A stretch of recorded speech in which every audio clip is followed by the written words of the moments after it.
한 주간 변하셨습니까? 오늘이 맥주감사주일인데 옆에 인사를 해볼까요? 누가 왔는지 한번 보십시오. 오늘 주일학교 때 앞근이 있었습니다. 반년을 돌아오면서 하나님께 가장 감사한 게 뭔가 물었어요. 여러분 답을 뭐라 하시겠어요? 살아있네. 살아있음에 감사한다는 고백이 있습니다. 그게 보니까 가장 중요한 것 같아요. 살아있어야 그 다음 게 이어지거든요. 가장 큰 감사는 내가 숨쉬고 살아있다는 것. 이게 가장 큰 감사가 아닐까. 그래서 한바탕 크게 웃었던 그런 아침이었습니다. 감사, 국어사전은 감사를 고맙게 여기는 마음으로 정의하죠. 한자는 느낄 감, 살해할 사자를 씁니다. 이런 사전적 정의에 의하면 감사는 고마움을 느껴서 그에 마땅한 사례를 드린다는 뜻을 담고 있다고 볼 수 있죠. 그럼 누가 감사할까?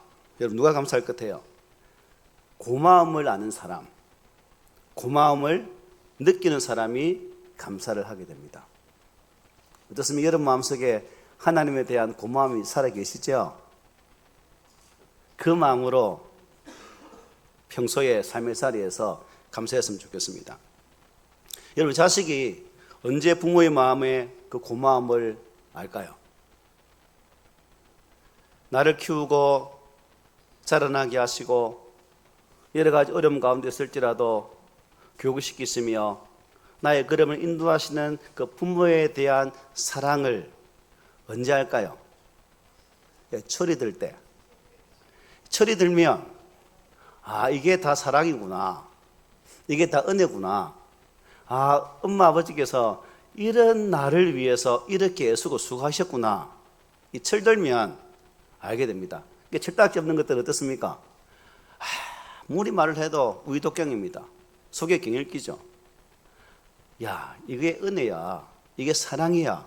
이게 네 부모가 네게 보여주는 은혜, 사랑이라니까 아무것도 몰라요. 그러나 철이 들면 포칠해서 제강에 푹 당겼다가 끄집어 내오면 비로소 이게 은혜구나 사실을 안다는 사실입니다. 그러니까 알면 뭐예요? 고마운 마음이 들고 진심으로 감사를 하게 된다는 것입니다.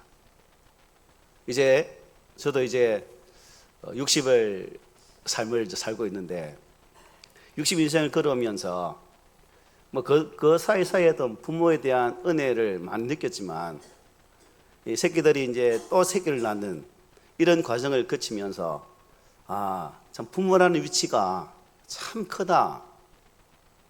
부모라는 자리가 참 너무나 소중하다. 그래서 자녀들을 키우면서 나를 키우기 위해 나의 부모도 이렇게 애쓰셨구나는 그 사실을 알게 되면 가슴이 벅차오르죠. 감사가 된다는 겁니다. 하나님을 향한 성도의 감사도 마찬가지입니다. 하나님께 받은 은혜를 알 때 범사에 감사를 하게 되는 거예요. 우리가 하나님께 받은 은혜가 많죠. 그죠? 뭐가 있습니까? 한번 주일학교처럼 한 명 여쭤볼까요? 한 명 뛰어가면서. 그러면 누군가 살아있네 또 뭐 할까요? 범사에 감사하는 모습.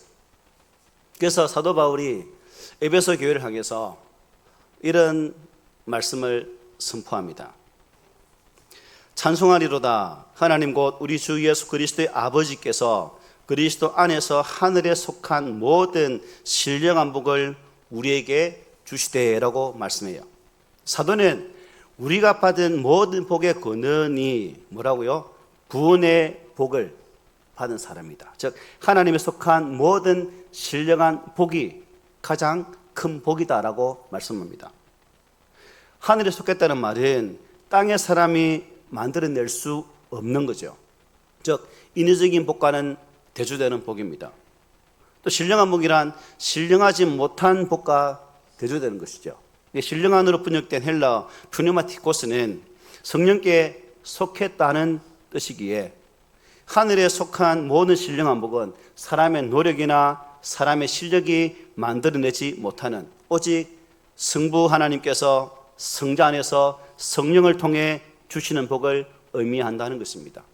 그러니까 신령한 복은 삼위 하나님의 거룩한 걸작품이라는 거예요. 저와 여러분들이 이 삼위 하나님의 일하심의 결과로 예수를 믿게 되어졌고, 지금 그 예수 그리스도 안에서 성령이 깨닫게 하심 가운데 신령한 복을 누리고 있는 주인공이라는 사실이에요. 세상에는 여러분 복이 참 많죠. 여러분들은 대표적으로 무슨 복을 좋아해요? 어떤 분들은 건강에 약한 사람은 건강의 복을 지호선으로 기억할 겁니다. 또 물질을 애달게 기다린 사람은 물질의 복도 큰 복이라고 생각할 겁니다.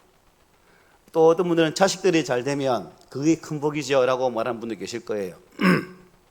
명예도 있고 권력도 다 있습니다. 다 귀한 복들이죠.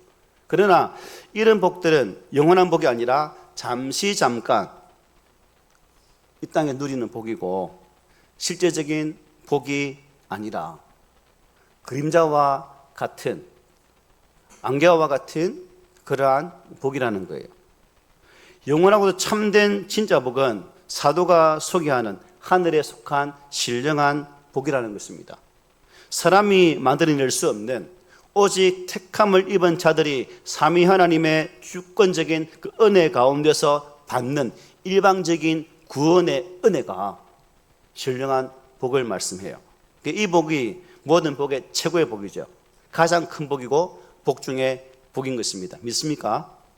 네, 감사합니다. 믿어주셔서. 사람이 이 복의 가치를 언제 할까요? 자, 자녀들이 부모의 사랑을 처리될 때라고 했죠.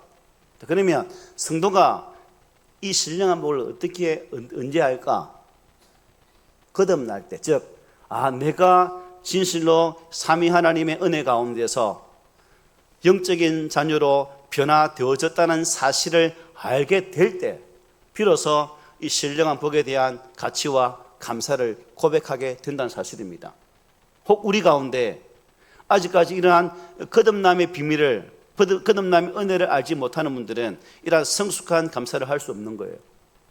그러므로 우리는 매 순간마다 성령의 은혜 가운데서 나의 생각과 마음과 삶을 주장하시는 그 하나님 은혜로 말미암아 전적인 은혜가 계셨기에 나는 구원받는 백성이라는 사실을 믿는 자가 이런 감사를 할 수 있는 거죠. 거듭나지 않으면 진정한 가치를 알지 못해요. 옛날 다이아몬드가 많이 나올 때 남아메리카 공화국 사람들이 어떻겠습니까? 흑인들이 그 돌, 그냥 빛나는 돌로만 알았거든요. 그러니까 가치가 없었어요. 빛나는 돌에 지나지 그 가치를 알았을 때 그때부터는 이게 전쟁이 막 벌이지 않습니까? 그런 거죠. 우리가 가치를 모르면 보아도 알지 못하는 거예요. 또한 가르쳐 주어도 그 가르침의 소중함을 알지 못하는 거예요. 저와 여러분들이 하나님의 거룩한 말씀을 가르침 받고 그 말씀을 묵상하고 있지만 그 가치에 대한 알미 없으면 가르침도 우리의 묵상도 아무 의미 없다가 되는 것입니다. 나를 구원하기 위해서 이 삼위 하나님께서 당신의 모든 사랑과 지혜와 능력과 열심을 쏟아 부어서 만들어내신 이 은혜를 보고 느끼고 알게 될 때 진정한 감사의 고백을 하게 되는 거죠. 사람들은 살기가 힘들고 여러분 고달플 때 이 삶의 현장을 잠시 벗어나서 그죠? 자연으로 나가서 어떻게 해요? 지친 마음을 달래고 힘을 얻기도 합니다. 요즘은 이제 이런 문화가 많이 발달되었잖아요. 캠핑카도 많이 있고 또 차를 사더라도 그러한 캠핑의 여유를 누릴 수 있는 그런 차들을 구입하잖아요. 여러분 어떻습니까? 성도들은 힘들 때 어떻게 해야 될까요? 여러분들 한번 답을 내주실래요? 내가 힘들 때 어떻게 해야 될까? 내가 받은 복이 무엇인지를 세워봐야 되겠죠. 찬송가 429장처럼. 특별히 그 복 중에서 하늘에 속한 신령한 이 복인 삼위 하나님의 구원의 복을 묵상해야 되는 거예요. 이 복을 묵상하면 힐링을 넘어서 뭐가 될까요? 하나님을 찬양하는 자리까지 나가게 되는 것입니다.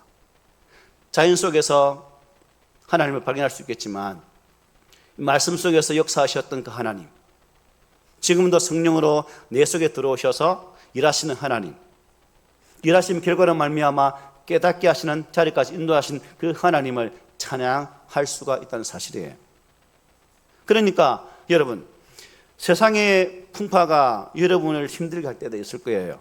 마음이 약해지고 또 낙심될 때도 있을 것입니다. 걱정근심이 우리를 엄청나게 크게 누리는 그런 때도 있을 겁니다. 그때 우리는 어떻게 될까요? 삼위 하나님께서 나에게 주신 이 하늘에 속한 신령한 복이 무엇인지를, 내가 받은 구원, 내가 또 장차 받게 되어질 하나님 나라의 그 구원의 복을, 그 영원한 구원을 어떻게 될까요? 묵상해야 된다는 겁니다. 지치고 힘들고 어렵고 낙심될 때, 도무지 내 인생의 삶의 돌파구가 보이지 아니할 때, 그때 삼위 하나님께 주신 그 구원의 은혜를 깊이 묵상하는 자가 그러한 고난의 터널을 넉넉히 이기며 나올 수 있다는 사실입니다. 그래서 오늘 우리는 맥주 감사절에 예배를 드리고 있습니다. 그리고 첫 열매 소산을 하나님께 올려드리며 감사의 고백을 드리는 절기가 바로 이 맥주 감사 주일입니다. 땅의 모든 소산물을 허락하신 하나님께 마음 다하여 드리는 감사의 시간이라는 거죠. 결국 맥주 감사 주일은 모든 이 땅의 주권이 누구에게 있다는 것, 하나님 앞에 있다는 것을 고백하는 절기이기도 합니다. 그러므로 여러분, 하나님께서 우리 안에 허락하신 이 놀라운 은혜와 사랑들을 기억하면서 삼라만성을 주장하시고 이 땅의 모든 것을 관리하시는 그 하나님께서 삼라만성의 식물만 주장하는 것이 아니라 우리의 삶까지도 지도하시고 인도하신다는 사실 앞에 감사하면서 주 앞에 나아가야 된다는 거죠. 그래서 오늘 본문 9절에서 뭐라고 말씀하고 있습니까? 내 재물과 내 소산물의 처음 익은 열매로 여호와를 공경하라고 말씀하고 있습니다. 어찌 보면 이 맥주 감사절은 마중물의 절기라고 볼 수 있죠. 옛날에 저어서 물 뽑는 수도 아시죠? 펌프. 그건 그냥 저으면 안 되죠, 그죠? 마중물을 부어서 그 마중물이 밑에 있는 물을 압축되어 끄집어 올릴 때 물을 마음껏 부어올릴 수가 있습니다. 그러니까 바로 이 감사가, 이 맥주절이 바로 그런 마중물 역할을 한다는 거죠. 무슨 의미냐?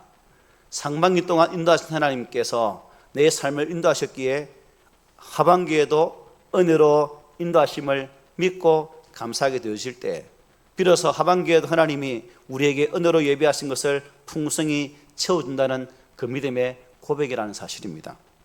그러므로 사랑하는 성도 여러분, 우리 안에 중요한 것은 하나님은 우리에게 첫 열매를 받기 위해서 맥주절을 명하신 것이 아니라 나머지의 모든 것들을 채우기 위한 은혜라는 것을 기억해야 된다는 거예요. 우리는 give and take, 사람들이 많이 생각을 가지고 있는 부분이죠. 하나님은 그게 아니라는 거죠. 즉 하나님께서 우리의 걸음을 인도하실 것을 기대하며 감사하게 되어질 때 그 감사가 진정한 고백으로 이어질 수 있다는 사실입니다. 그럼에도 저와 여러분들이 여러분 감사하시오 하면 감사를 주저하게 되어지는 이유가 뭘까요? 그것은 인간적인 생각과 물질적인 계산을 앞세우기 때문이 아닐까요? 그래서 오늘 본문에서도 내 명철을 의지하지 말라고 5절에 말씀하죠. 스스로 지혜롭게 여기지 말지어다라고 7절에서 말씀하고 계세요. 우리의 명철과 지혜는 빠른 계산을 기반으로 하죠. 그래서 여러분, 계산이 빠른 사람을 세상 사람 뭐라 부르죠? 머리가 좋은 사람이라고 부릅니다. 그리고 지혜로운 사람이라 부르기도 하죠. 그러나 인간의 계산은 욕심에 기반합니다. 욕심의 저변에는 모자람을 염두에 두기 때문에 계산에 밝은 사람은 결코 지도로 대한 감사를 할 수가 없는 거예요. 계산이 빨라 모자람을 생각하면 뭐가 생각날까요? 원망과 불평이 생기지 않겠습니까? 곳간에서 무엇이 난다고요? 인심이 난다는 말이 있지 않습니까? 곳간이 비어 있어서 모자람을 떠올리는 사람은 그 마음이 단단해져서 강팍해져서 감사하지 못하여 원망과 불평만 쏟아낸다는 겁니다. 그래서 사문에서 30장에서 이렇게 말해요. 나를 가난하게 마옵시고 부하게도 마옵시고 오직 필요한 양식으로 나를 먹이시옵소서라고 말씀하고 있습니다. 여기에서 자족하는 믿음을 고백하고 있는 이 말씀인데요, 우리는 이런 기도는 하죠. 하나님 가난하게 마옵소서, 이런 기도는 아마 할 거예요. 근데 여기 보니까 뭐도 하지 마라, 부하게도 마옵소서. 혹 우리 가운데 하나님 내 부자 되지 않게 해주세요 라고 기도하는 분 계세요? 아마 대부분 하나님 제발 짱짱하게 좀 팡팡 쓸 수 있도록 채워 주십시오라고 기도하지 않겠습니까? 대부분 그럴 거예요. 부하게 되고 싶은 마음이 결국 우리를 뭐예요? 계산하게 만들게 된다는 겁니다. 우리의 근심은 부하지 않은 것 때문에 오는 것이고 우리의 욕심은 부하고 싶어서 오기 때문에 이처럼 근심과 욕심이 가득 찬 심령에는 감사가 비집고 들어갈 틈이 없는 거예요. 문제는 우리의 욕심은 언제나 필요한 양식의 그 이상을 바라본다는 겁니다. 그 이상을. 그래서 쌓아놓을 양식에 대한 욕심 때문에 근심과 염려가 생기게 되는 거죠. 이게 바로 계산하는 것입니다. 사실 우리에게 여러분 필요한 것은 이미 우리의 손에 있음에도 불구하고 쌓아놓을 욕심 때문에 항상 없다고 느끼는 거예요. 내 창고에 뭔가 거덕이 차 있을 때, 겨울이 다가올 때 김장김치를 딱 넣어놓으면 어떻게 해요? 단단하잖아요. 그런 것처럼 없다고 느끼니까 뭐예요?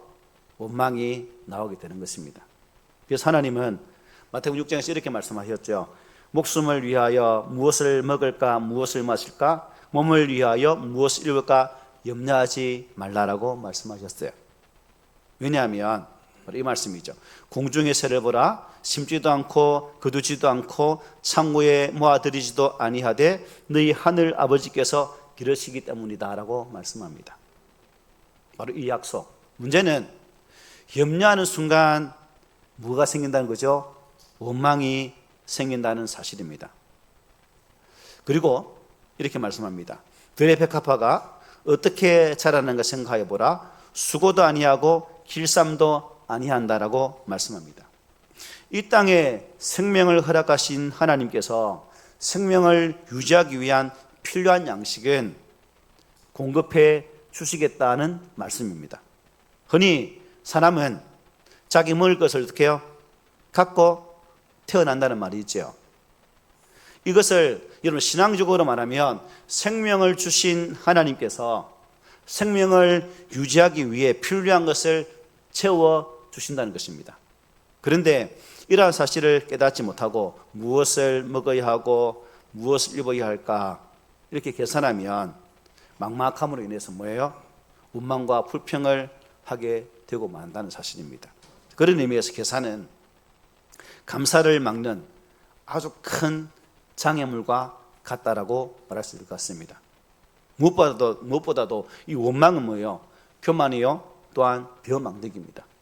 마치 자기 힘으로 여기까지 온 것이라고 생각하는 착각이죠. 그런 의미에서 원망은 성숙하지 못한 자가 가지고 있는 모습이라고 생각합니다. 이것을 다른 말로 하면 감사는 인격적으로 뭐예요? 다듬어진 성숙한 사람들의 고백이라는 거예요. 성숙한 사람들. 그래서 감사하는 사람에게는 어떤 냄새가 날까요? 향기로운 냄새가 나지만 감사하지 못한 사람은 악취가 나게 됩니다. 향기로운 냄새는 영향력을 끼치게 되죠. 좋은 영향력. 그러나 악취는 그렇지는 못합니다.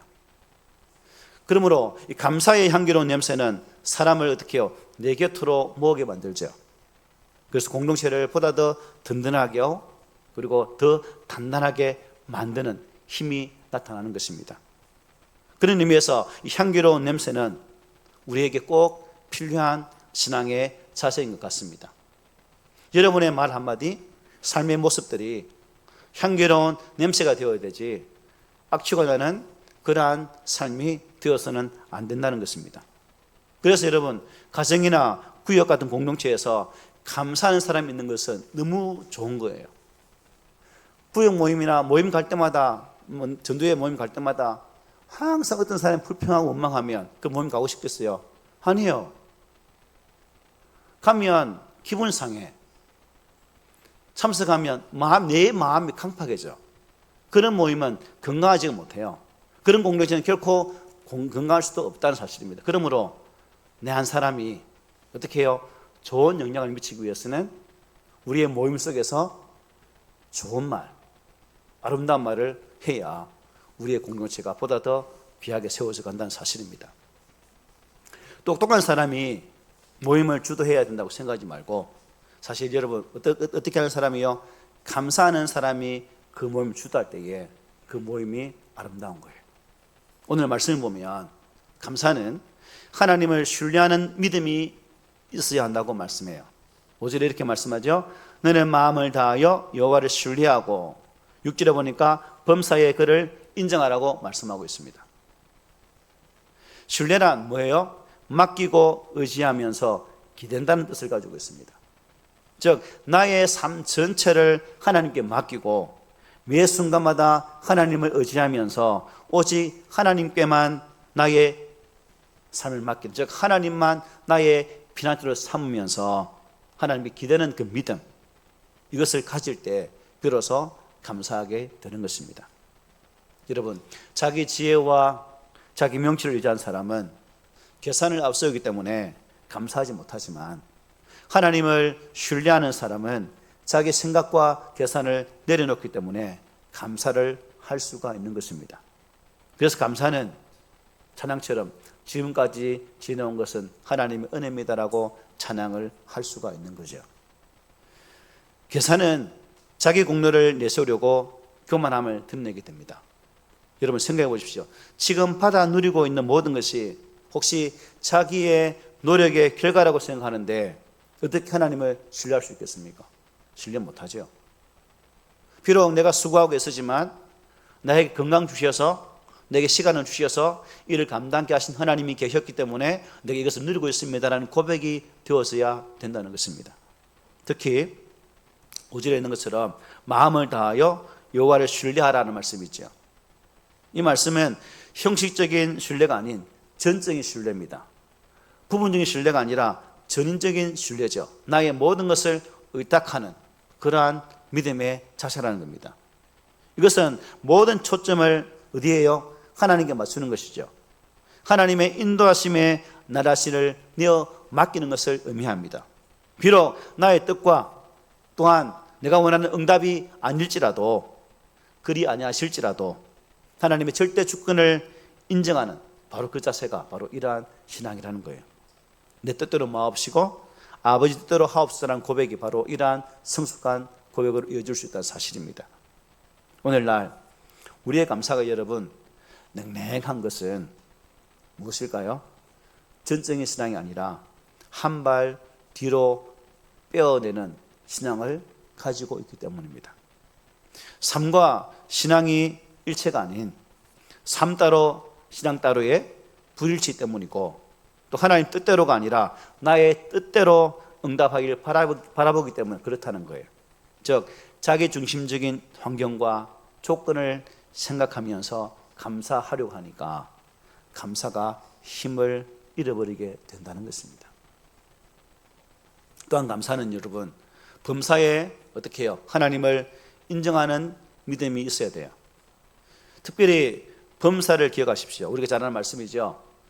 범사에 기뻐하라, 항상 기뻐하라, 실망하기 위하여 범사에 감사하라. 이는 그리스도의 안에서 너희를 향하신 하나님의 뜻이라고 말씀하고 있지 않습니까? 범사를 강조하고 있죠. 하나님을 인정하는 믿음에서 범사를 강조합니다. 즉 감사는 때와 상황에 따라 하는 것이 아니라 범사에 하는 것이다. 범사에 해야 하기 때문에 감사가 힘든 거예요. 그죠? 힘들어도 감사하래요. 고통스러운데 감사하래요. 지금 미치겠는데 감사하래요. 죽고 싶은데 감사하래요. 이게 힘든 거예요. 이게. 죽고 싶은데 여러분 감사되겠어요? 안 되죠. 힘들죠. 그래서 하나님을 인정한다는 것은 결국 모든 초점을 하나님께 맞추는 것이고 모든 영광을 하나님께 돌리는 것입니다. 즉 나의 감정을 만족시키기 위한 감사가 아니라 하나님의 은혜에 보답하기 위한 감사가 되어져야 한다는 거예요. 쉬운 예로 조금 전에 보았던 말씀이죠. 나를 가난하게도 모아주시고 부하게도 모아주시고 오직 필요한 양식으로 나를 먹이시옵소서 라는 이 기도를 올리는 것은 무슨 의미일까요? 나를 위해 항상 좋게 만들어달라는 자기중심의 기도일까요? 이어지는 말씀 보면 이 기도는 결코 자기중심의 기도가 아니에요. 이어지는 말씀 이렇게 말합니다. 혹 내가 배불러서 하나님을 모른다 여호와가 누구냐 할까 하오며 혹 내가 가난하여 도둑질하고 내 하나님의 이름을 욕되게 할까 두려워함이니이다. 즉 내가 하나님을 모른다고 배신함으로 혹여 하나님의 마음이 섭섭하게 될까 염려가 되고 또 내가 가난하여서 도둑질을 하다가 자칫 하나님의 영광을 가리울까 싶어서 하나님의 영광 받기 위해서 이렇게 해달라 하는 기도죠. 즉 나의 욕심을 위한 기도가 아니라 하나님의 선하심과 하나님의 영광을 위한 간절한 고백이라는 것입니다. 이것은 내가 받아 누리기 위함이 아닌 뭐예요? 하나님께 영광을 돌리기 위한 것이라는 거예요. 그것이 하나님의 범사에 인정하는 믿음입니다. 바라기는 저와 여러분들이 이처럼 마음을 다하여서 하나님을 신뢰하고 범사에 하나님을 인정하는 그 모습이 우리 삶 가운데에 넘치기를 소망합니다. 그럴 때 하나님께서 우리의 걸음을 지도하시고 우리의 길을 인도하시는 것입니다. 나는 지금 내가 선 자리, 내가 가는 길을 알고 있는지 한번 보십시오. 나는 내 인생길을 잘 알고 있다라고 자부하십니까? 앞으로 내가 가야 할 길, 나는 분명히 찾았고 이 길을 확신하고 있다라고 자신하십니까? 또한 훗날 자기가 종착하게 되어질 것을 알고 내가 분명히 이 자리에 있을 거야 라고 확신하며 살고 계십니까? 사람이 자기의 선 길, 갈 길, 종착하게 되어질 길을 안다면 그 사람은 진짜 대단한 사람입니다. 엄청난 사람이라는 거죠. 어찌 보면 지금 우리가 신앙생활을 하는 이 목적도 뭘까요? 길을 찾고 길을 알기 위함이 아닐까요? 우리 인생 스스로는 참된 길을 찾지 못하고 진정한 길을 갈 수 없기에 목적도 알 수 없기에 하나님 안에서 그 길을 찾고 그 목적을 깨닫기 위함이 아닐까요? 저는 바로 이것이 우리의 신앙의 모습이라고 생각됩니다.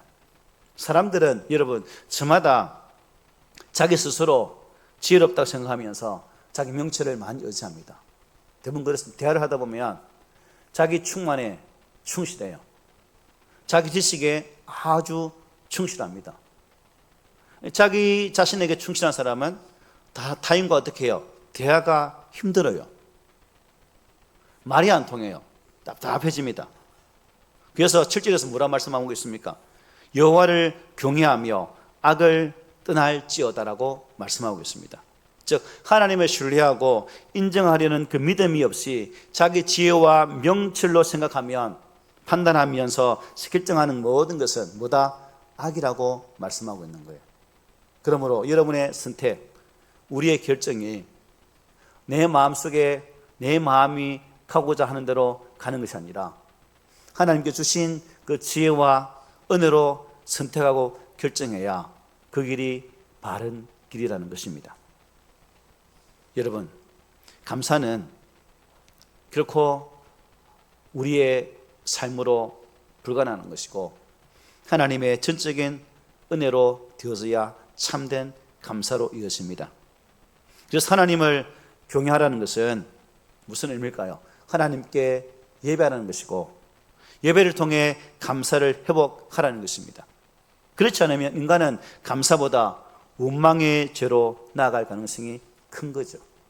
그러므로 우리가 예수 그리스도 안에서 구원받은 백성이라면 하나님께 나를 구원하신 목적이 하나님을 영화롭게 하기 위한 것임을 깨닫고 또한 영화롭게 하기 위해서는 진정한 예배자로 거듭나야 된다는 사실을 깨달으면서 그 믿음의 길을 묵묵히 걸어갈 수 있는 우리 모두가 되기를 원합니다.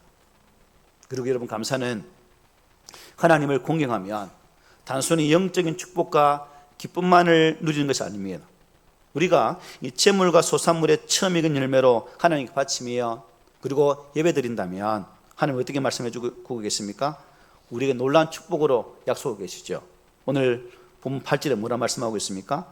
몸에 양약이 되어 골수를 윤택하게 한다 하고 말씀합니다.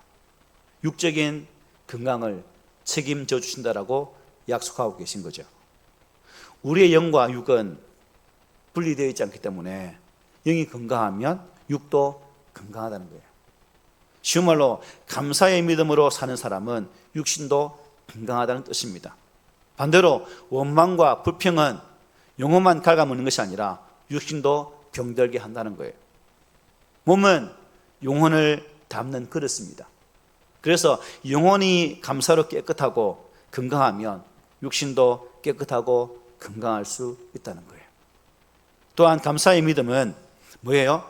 하나님을 공경하며 어떻게 된다고 말씀하고 있습니까? 10절에 우리 함께 읽어볼까요? 10절은 시작.